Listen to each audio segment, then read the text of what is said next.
I'm Mike. It's good to see you all. I don't know, let's see. You can hear me all right?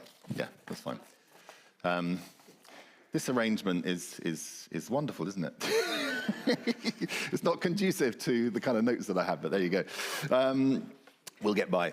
Good to see you all. My name is Mike. I think I know most of you here, but if you don't know me, I'm part of the leadership team. I'm one of the deacons here, and my family are here with me: Sarah, my wife, and Molly, and Barney has gone out with the youth. But you know, that's who we are.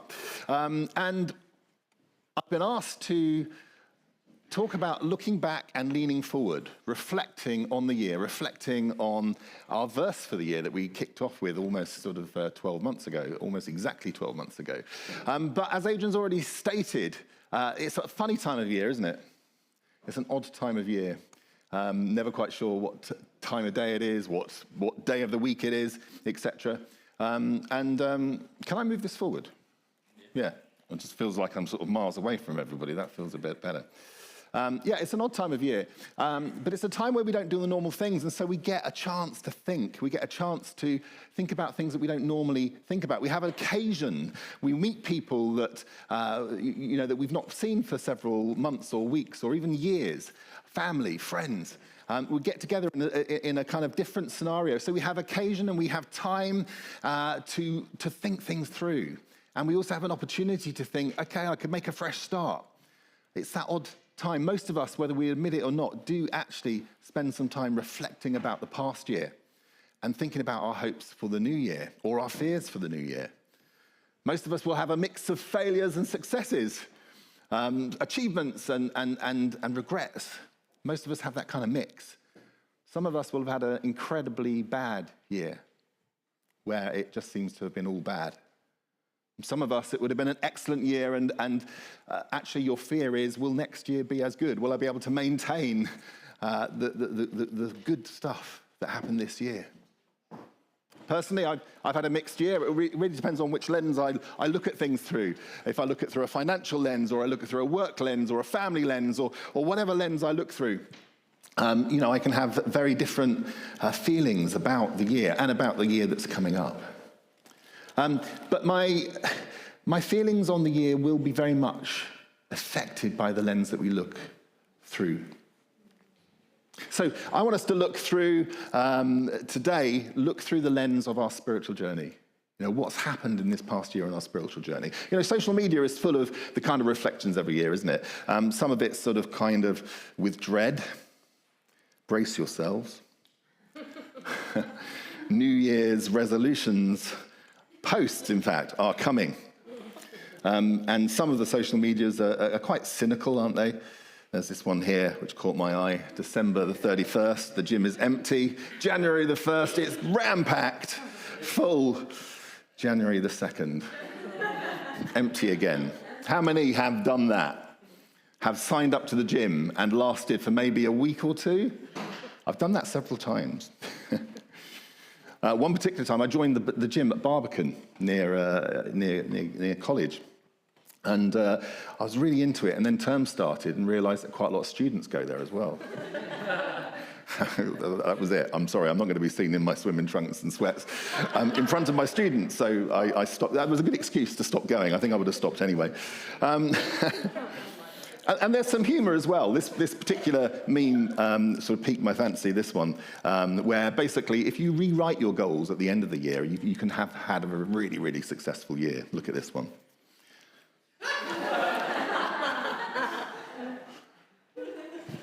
There it is. But, I've taken to social media, and Sarah's taken to social media to reflect on a few things as well. I reflected when Molly left for California to do her training. I reflected on this picture on social media. There is Molly on my motorbike. Oh, it's so sad seeing that motorbike again. No, but it's really poignant because I saw Molly, and the post I posted basically said, look, as fast as the motorcycle she is sitting on, time has gone, and she's now flying differently. She's flown into training, and it was a poignant moment to think, wow, that just felt like a blink. It felt like yesterday. And then Sarah, when Barney sort of accomplished something this year on his drums, Sarah posted this. His earliest start as a drummer, through to him getting a toy drum kit, through to him looking quite professional there, actually, with his Rolling Stones, as in Rolling the Stone Away t-shirt there. All it seems very, very fitting. So there's a lot to reflect on, but this morning I want us to specifically look at the past year in light of our verse for the year. So can you remember the verse for the year? Oh, it's painful. Of course you can, but here, just to help you out, here it is. Trust in the Lord with all your heart and lean not on your own understanding. In all your ways, submit to him, and he will make your paths straight. That was our verse for the year. So the big question really is this. The headline question this morning is this. Spiritually, have we trusted God with all our hearts this year? Have we not lent on our own understanding and instead lent on his? Have we submitted all our ways to him? And as a result, have we experienced God straightening our paths as a result? Now, you may have a gut reaction to that. You may think, well, yes, no. Your gut reaction may be very, very clear. Or you might be thinking, well, kind of a mix. Has your spiritual journey from the start of the year to its close been like this? Has it been straight? Has it been clear? Or has it been a bit like this?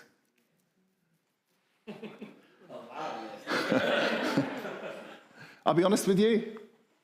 I think my journey this year spiritually has resembled more the bottom one than it has the top one. And I think most of us, if we're honest, would say, yeah, that resonates. The bottom one resonates a little bit more than the top one. But we'll be somewhere between those two extremes, I'm sure. So what has our journey through 2025, heading into 26, looked like? Is it the meandering path, or is it the straight path that we kind of were focusing on at the beginning of 2025? Looking back, leaning forward. So to help us do this review, and you know, it's important. The Bible, God in the Bible sometimes says, let's review, let's reason together, let's look back at the past and let's work out what's happened. You'll find that in several places in the Bible that God encourages us to look back, to review, so that we can learn for the future. But I want us to look at Psalm 90 as a way to help us reflect. Psalm 90. You see, it's not unexpected that we would have a more jumbled journey through 2025. I've left the sort of more meandering path on the back screen there, because that's probably reflective of most of us. It's not unexpected. The Bible is absolutely littered with stories of people who have had a meandering path in their spiritual journey. Despite God encouraging us to let him make our path straight, most of us and most characters in the Bible have had this meandering path. So how can we sort of reflect? How can we reflect on the past year to learn the lessons from the past year, to embrace the successes, to learn from the mistakes? What can we do? And I think Psalm 90 really, really helps us. So let's just read this together. Lord, you have been our dwelling place throughout all generations. Before the mountains were born, or you brought forth the whole world, from everlasting to everlasting, you are God. You turn people back to dust, saying, return to dust, you mortals. 1,000 years in your sight are like a day that has just gone by, or like a watch in the night. Yet you sweep people away in the sleep of death. They are like the new grass of the morning. In the morning it springs up new, but by evening it is dry and withered. We are consumed by your anger and terrified by your indignation. You have set our iniquities before you, our secret sins in the light of your presence. All of our days pass away under your wrath. We finish our years with a moan. Our days may come to 70 years or 80 if our strength endures. Yet the best of them are but trouble and sorrow, for they quickly pass and we fly away. If only we knew the power of your anger. Your wrath is as great as the fear that is your due. Teach us to number our days, that we may gain a heart of wisdom. Relent, Lord, how long will it be? Have compassion on your servants. Satisfy us in the morning with your unfailing love, that we may sing for joy and be glad all our days. Make us glad for as many days as you have afflicted us, for as many years as we have seen trouble. May your deeds be shown to your servants, your splendor to their children. May the favor of the Lord our God rest on us. Establish the work of our hands for us. Yes, establish the work of our hands. Psalm 90. So what do we know about Psalm 90? Well, Psalm 90 is the one certain psalm that is attributed to Moses. There is another that scholars think might also be attributed to Moses, but most agree that this psalm, Psalm 90, is a psalm of Moses. You'll find somewhere written in some of your Bibles, it's a song of Moses, it's a prayer of Moses.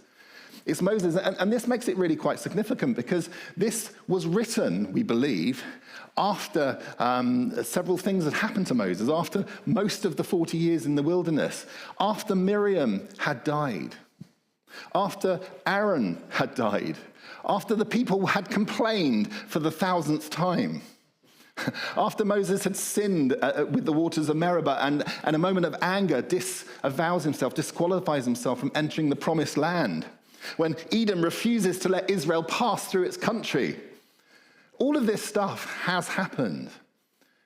All of this stuff has happened. You know, if we thought our path through 2025 was meandering, was a little higgledy-piggledy like we saw on that diagram, it's not a patch on what Moses had experienced. Not just that year, but the previous 40 years. His whole experience had been one long, massive detour and delay and upset and disruption, and he wasn't even going to get to the promised land himself. And so here is Moses in this amazing psalm reflecting on all of that. So we can learn, I think, by looking at how Moses reflects on his past 40 years. We can learn something about how we should reflect on our past year, where we have tried to focus on God making our path straight. And yet, if we're honest, most of us have experienced a few wobbles in those paths. It makes this reflection totally relevant to our own reflection this morning. A few other things to note before we sort of crack in with it. Moses experienced a lot of successes in following God. That's very clear. Lots of successes you can read into it. So it wasn't sort of all gloom and doom and everything going wrong, but there was a lot of that as well. Many of his paths were straightened right before him. The path through the Red Sea illustrates that. There were lots of things that, fell into place. So this isn't sort of just one extreme. There are two extremes going on here, and some of us may have experienced that as well. He did also experience a lot of failures, disappointments and setback and detours and delays. We also need to reflect that we are reading Moses' reflections here. These are pre-Jesus reflections.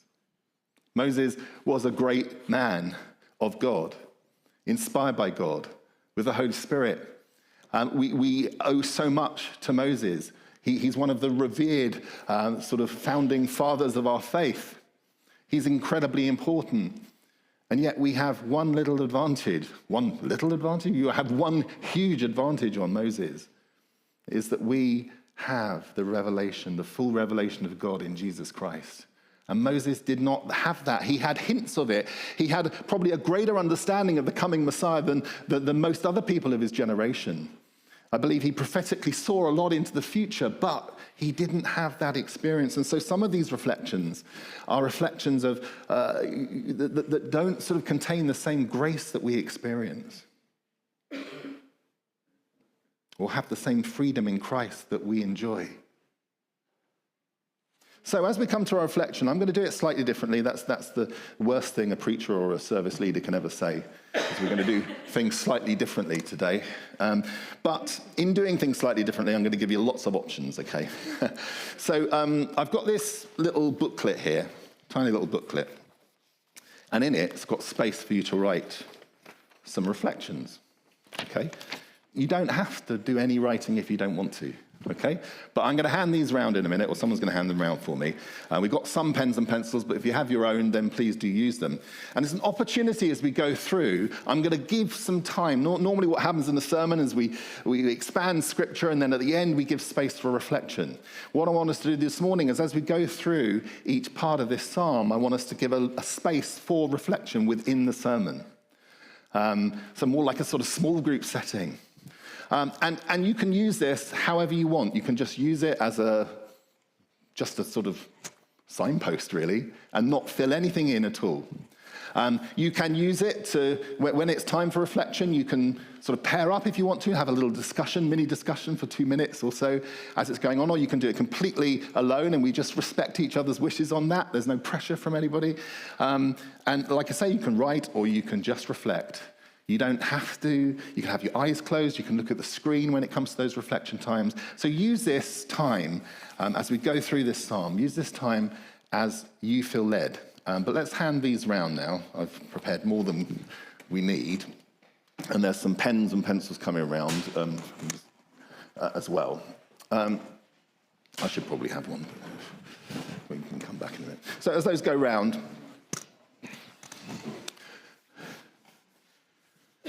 have a quick scan and then try not to jump ahead.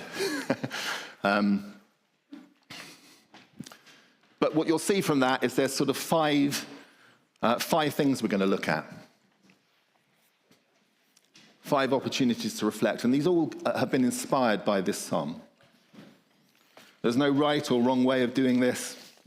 Like I say, you can either write things down or you can internalize things. You can do it with your neighbor, or you can do it in isolation. Just want you to feel free. It's an opportunity to use as you feel led. So there's no pressure and there's no awkwardness, or there shouldn't be any awkwardness. There's one upstairs, I think. Molly, if you could take one upstairs, that'd be great. Thank you.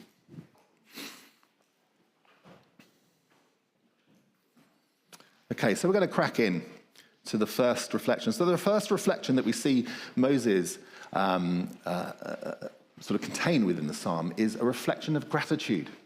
Verse 1-2 says this: Lord, you have been our dwelling place throughout all generations. Before the mountains were born, or you brought forth the whole world, from everlasting to everlasting, you are God. There's no complaints here. I don't know, if I'd experienced some of the stuff that Moses had to put up with in the wilderness, I'd have had some major complaints. I'd have been asking God, why did you let that happen? Why did you let this happen? Why can't you sort these people out for me? But no complaints from Moses. He didn't ask, why have you taken away my family prematurely? Why don't I deserve to enter the promised land? You promised after all. Why didn't you make our paths straighter?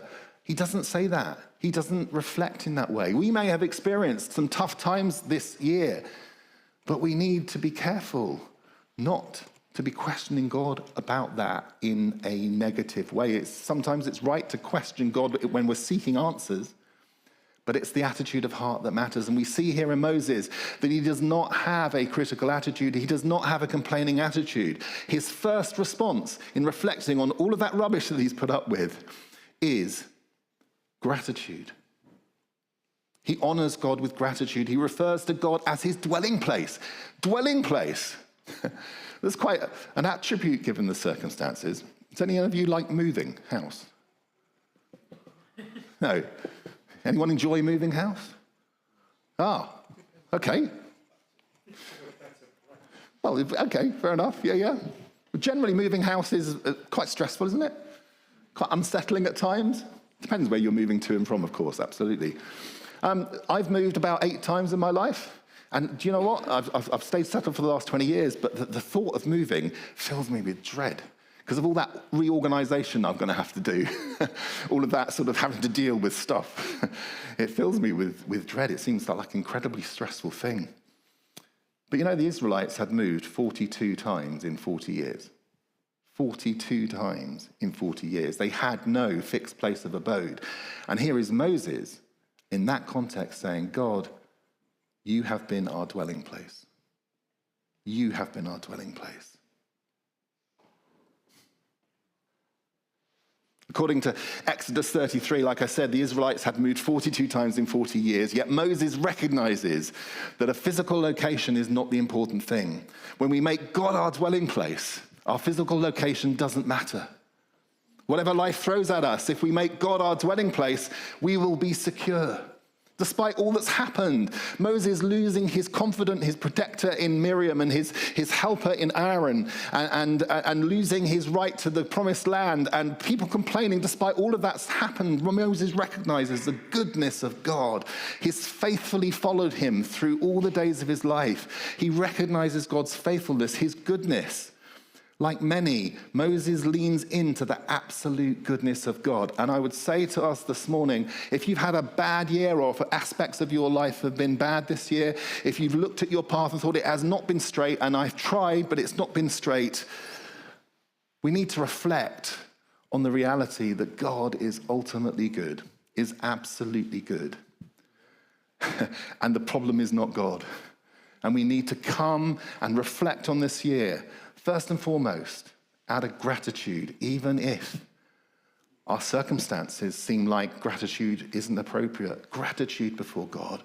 So I want us to just spend a couple of minutes thinking about that in whatever way you feel right, whether you want to write or whether you want to just think. And as we do, there's just an appropriate fragment of a song that's going to play. To what level are you grateful to God this year? What can you bring in your reflection that is about gratitude?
So that's how we're going to move through this morning, about 2.5 minutes of reflection every now and then as we look at these things. And like I say, just use it as you want to. If some of you just want to use it as an opportunity for 2.5 minutes worth of worship, go for it. Yeah. I'm reminded of a story with that one of just the ultimate goodness of God, of a pastor family in Northern Ireland who, reflecting on the loss of their son, when nothing made sense. They're trying to lead a church and nothing made sense, just coming to that point of just trusting the absolute goodness of God. Not trying to understand, not trying to make sense, just trusting that the answers will be clearer in eternity. But in that moment, to choose, whatever's happened, I will trust in the ultimate goodness of God. The second thing that we see Moses reflect on is the perspective from God's angle, putting things in a bigger picture. Verse 3-7 says this: "You turn people back to dust. Return to dust, you mortals. 1,000 years in your sight are like a day that has just gone by, or like a watch in the night." A watch in the night is a stint of being on watch. It's shorter than a day, much shorter than a day, much shorter than a night. And he's likening our existence to these minuscule time frames in comparison to God, 1,000 years. God's perspective. Again, Moses isn't complaining. He's not trying to argue that he's been unfairly treated. He's not saying, after all I've done for you, God, after all of this hard work I've put in, you put me to service at 80 years old, and I've worked really hard for you, and I've not complained, and yet all of this is still happening. He doesn't do any of that. I've heard Christians, and I've heard myself at times cry out to God saying, "Why is this happening? Haven't I served you in this way? Haven't I done that for you? Why am I being treated like this? What's going on?" Moses doesn't do that. He looks at the bigger picture. He acknowledges that God is great. He is sovereign. And as we reflect on the highs and lows of this year, it's really important for us to get a godly perspective on things, to acknowledge God as sovereign, as almighty, as greater than anything else. We've reflected on the absolute goodness of God. Let's now reflect on his greatness. Perhaps, Adrian, we can have the music a little bit sort of more reflective, volume-wise. Give people sort of mind space. But let's just reflect now on how great God is before we begin to look at the detail of our year. Let's just reflect on that bigger picture.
Great is our God. Moses is getting to almost halfway through his reflection, and He's just focused on the goodness of God and the greatness of God. And that's a good way for us to start our own reflections, is to put the focus on God before we put it on ourselves, before we bring that lens to our own lives. But now we move on. We move on to the third reflection, the challenges. What can we learn from the challenges we face? What does Moses say about his challenges? Well, Moses doesn't sugarcoat it. He jumps straight in there. You have set our iniquities before you, our secret sins in the light of your presence. All our days pass away under your wrath. We finish our years with a moan. Our days may come to 70 years or 80 if our strength endures, yet the best of them are but trouble and sorrow, for they quickly pass and we fly away. If only we knew the power of your anger. Your wrath is as great as the fear that is your due. Wow, it's pretty serious stuff here. It's hard for us to understand this perspective, really, but not just because of the difference between the Old Testament pre-Jesus and the New Testament post-Jesus, but just life in general. The last sort of 50 years of our experience in this country has been amazingly luxurious. Our life has never been easier in many respects. There are, of course, new challenges, and life is hard. I'm not trying to belittle that. But in terms of the kind of daily sort of toil of work and life, we don't realize how fortunate we are, whereas the vast majority of humanity has had incredibly tough times just to exist. And this is all a result of sin. And Moses recognizes this human condition. He doesn't shy away from it or try to sugarcoat it. We are sinful. Our nature is sinful. Sin destroyed the close relationship with God that we were created for. Sin allowed death to enter into a perfect creation, an eternal creation. It was never meant to exist. Death was never meant to be. Sin caused the hardship that characterizes much of human history. Because of sin, we face challenges every day. If you think your life has been crooked this past year, despite your best efforts, despite trying to focus on keeping our path straight, if you think things have gone horribly wrong, it's no surprise, because we are living in a sinful world and we are living with sinful natures. And some of that crookedness comes as the result of us giving into our own sinful nature. And we have to be honest about that. I have to be honest about that and think, a lot of my sort of crooked path this year is just down to me giving in to my own sinful nature and selfishness. But it goes beyond that. Just the fact that we live in a sinful world means that even when we try to do the right thing, even when we are succeeding in following God and getting our focus right, because we live in a sinful world, things are going to go wrong anyway. You see, trying to do the right thing in a sinful world will bring us under attack. Not all the crookedness of our paths is actually because we got things wrong. There's a big difference. I think we brought it out several times when we were looking at the verse for the year back in January, February. But this truth is worth reminding us that making our paths straight does not only mean straight as in that obvious straight ahead, but it actually means true. True, correct, right. And sometimes the right path will look crooked to a sinful world. Sometimes when you do the right thing, it looks out of kilter with the world. And the world will react against that. And so actually sometimes trying to do the right thing will appear to mess up that straight path as a result of living in this world. Sometimes the process of making our path straight when we're dependent on God, when we're submitting our ways to Him, sometimes part of that process of making our path straight will create a mess. Will create a higgledy-piggledy mess to begin with. Just think of the Black Cat roadworks at the moment. There's this vision to create this amazing, it's not exactly straight, but straightish pathway to get you from Cambridge to Bedford easily, without all this meandering around, this sort of like nice sweeping, almost straight, but not quite straight. But look at the mess it's creating to get there. Years and years of mess. I think I shared back in the summer, unbelievable. I lost 7 hours of my life. When I joined the A428 or whatever it is, going to Cambridge on the way home, I joined it coming out of Bedford, and I got stuck in traffic jam that did not clear for me for 7 hours. What a mess. And others were there for 8 or 9 hours on a hot summer's day. Anyway, I'm not bitter. But I have to say, I tread incredibly carefully when it comes to me, sort of navigating that process now. I try my best to go nowhere near the Black Cat roundabout at the moment. I've been burned. But it makes a mess. It's a huge mess at the moment. There's all kinds of diversions going on. But the vision is a straighter path, an easier path. And sometimes when God is working on our lives, the crookedness that we experience is God untangling, pushing old things out the way for us. And it can be a mess. So we live in a sinful world. We are sinful. Because of that, we will experience crookedness. We will experience our pathways being disrupted. So let's reflect now on our pathway over the last year. Let's just reflect for a moment, for 2 or 3 minutes, on what part of that has been us giving into our own sinful, selfish desires. What part of that has us been standing up for good and for righteousness, and the world has messed us up? What part of it has God been trying to clear out some stuff we've got wrong, and so it's making a mess in the process, but the end result is going to be so much clearer? Let's just reflect on that on the moment, and the song I've chosen for this one is Another One in the Fire. We don't go through this alone. What can we learn?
That one may require further sort of reflection over the next couple of days as we reflect on what we can learn from that mix of messiness that is our walk with God in a fallen world. And the fourth reflection that Moses comes to is more of a revelation than a reflection, but it's to number our days. Verse 12, this is a key verse in this psalm. It's a turning point in this psalm.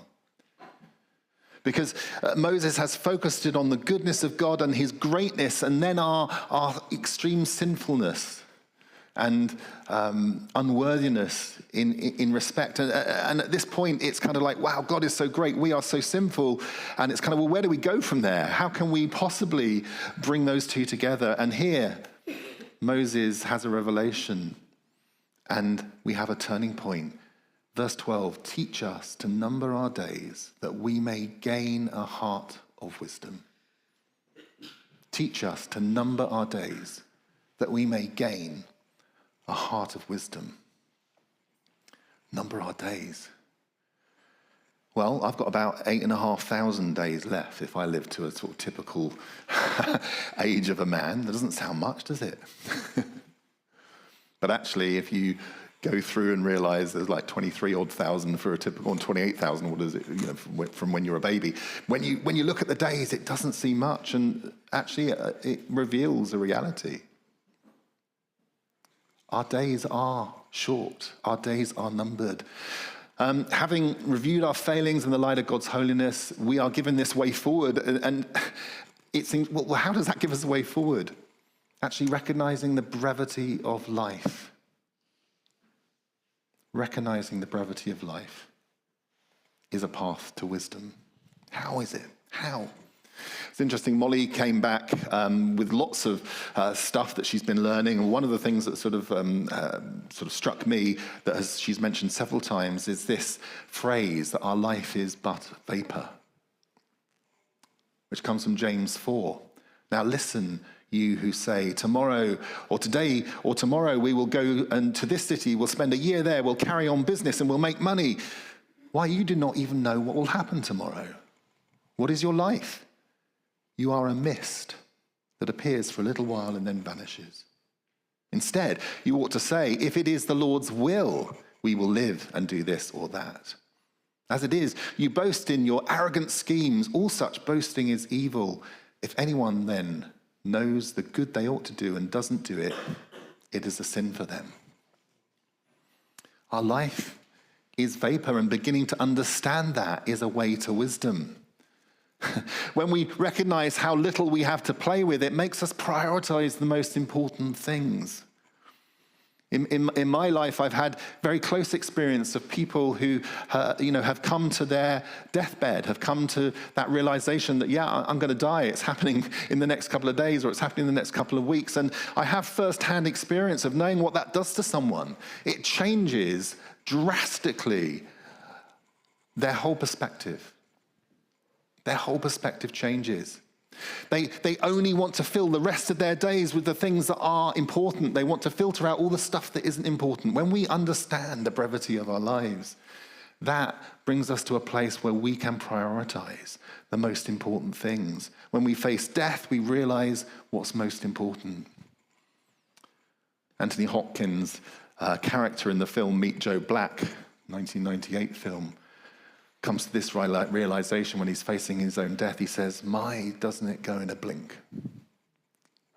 I remember going as a young student to a church that I kind of settled in York. And I remember the pastor's wife saying to me, and she wasn't much older than I am now, and I remember her saying to me very vividly, saying, be careful, Mike, it just goes past that quick. It feels like yesterday that I was your age. And I remember looking at her thinking, yeah, right. You're thinking, yeah, no way. And here I am, nearly at her age, thinking she was so right. It just goes by like that. That picture of Molly on a motorcycle, I remember it like that. Yet mostly, we live with the illusion that we have all the time in the world. That's why Moses asks God to teach us to number our days. Because it doesn't come naturally to us. We avoid it. And as James so eloquently states, our lives on earth are just vapor. Now, how is that the way forward? Because when we realize this, when we really grasp it, when we really understand, then we begin to grasp the fact that the most important priority is to make room for God's will in our lives. That's true wisdom. That is true wisdom. The only thing we should prioritize is what God's will is in our lives. If we think anything is important in our life, then, and if it is important in our life, then that's going to tie in with God's will. We don't have to worry about that. We don't have to think, well, this is really important to me. Well, if it really truly is part of your calling, it will be in God's will. So we don't have to fear that, but we do need to get to that point to realize every decision we make, every choice we make in life, every pastime we might spend time on, any scheme we might come up with, we have to put it against God's will. We have to measure it up against God's will. Is this your will for my life? What is your will for my life? And that is the heart of wisdom.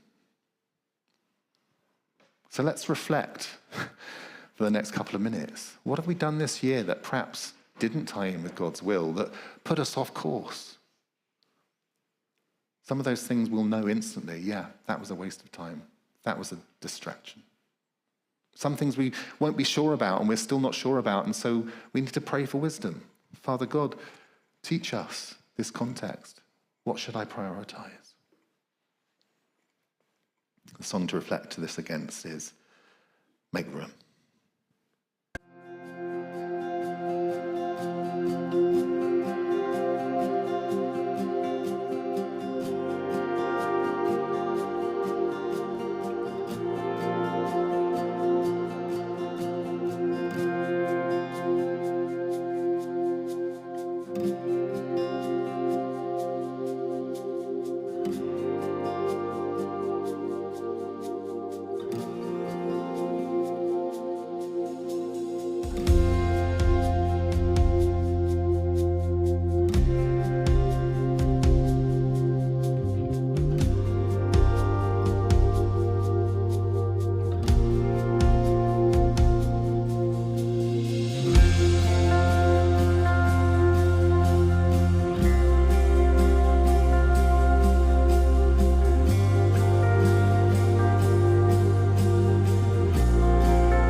Effectively, what Moses is saying that in teach us to number our days, that we may gain a heart of wisdom. Essentially saying, help us to make room for you, God, to only do what you would have us do. And he expands on that further in our last reflection, reasons for hope.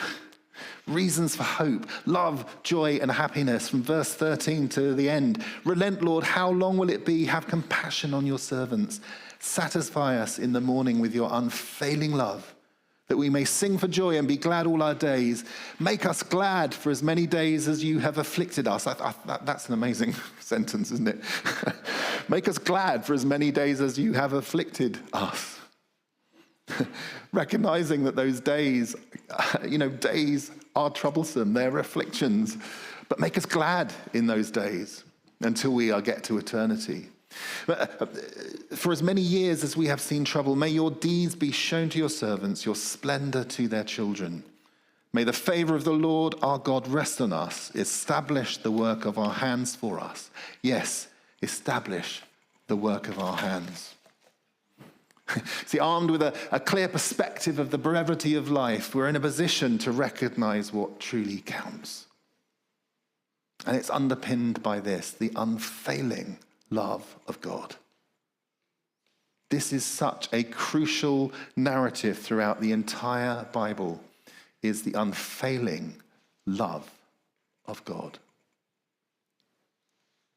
And that should be our foundation. Moving forward, this needs to be our foundation to rest and trust in the unfailing love of God. By trusting in his unfailing love, we find joy. We find happiness even in affliction. We discover God in action in our lives and in our children's lives. And we discover the work that we should be doing, the work of our hands, the work that has an eternal perspective. The question for us moving forward, as we lean forward, having looked back as we lean forward, is, do we want to discover joy? The joy of the Lord? Do we want the joy of the Lord? Do we want happiness despite our circumstances? A peace that passes understanding? Do we want to discover God in action in our lives? Do we want to actually see our children experience God in action, not just a kind of head knowledge of what God used to do or what God does elsewhere and for other people, but an actual experience? Do we want to discover the work that really counts, that has an eternal significance? Because if God establishes the work of our hands, if God establishes what we do on this earth, it will have an eternal consequence. It will last forever. If we establish our work, it will pass. It will come to nothing. It will count for nothing. But if God establishes our work, it will last forever. And so that is our question as we go into 2026. Well, how do we learn from this year? How do we reflect? We've all had different reflections. Hopefully that's been useful. Moving forward, the questions are clear. Do we want to find joy? Do we want to find happiness? Do we want God to establish the work of our hands? In which case, we go back to that central kingpin lesson. God, teach us to number our days, that we may gain true wisdom. In our final reflection, let's try to ask God now and reflect on what we need to do differently this coming year. What we need to do differently this coming year. And it's all based on that unfailing love of God.